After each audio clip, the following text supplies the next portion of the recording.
Ny fiainan'olo le tsy vita mora,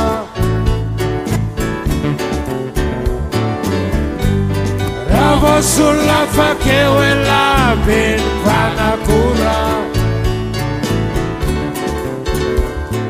Foanana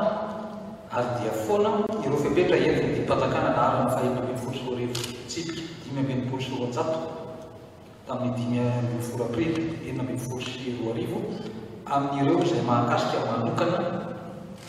ny ministry ny angovo sy ny akoranafta, ny ministry ny rano sy ny fidiovana ary ny fanadiovana, ny ministry ny serasera sy ny fifandraisana amin'ireo atrim-panjakana,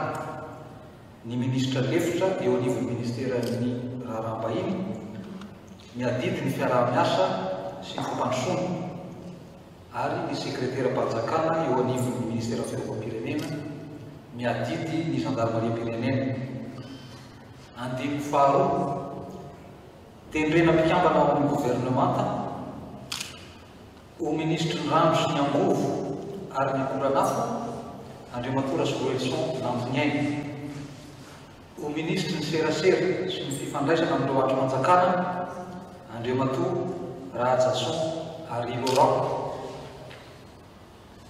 ho sekretera-panjakana eo anivon'ny ministeran'ny raharaham-bahiny ny adidy ny fiaraha-miasa sy ny fampandrosoana Andriamatora Lafatrolaza Bary Emmanuel,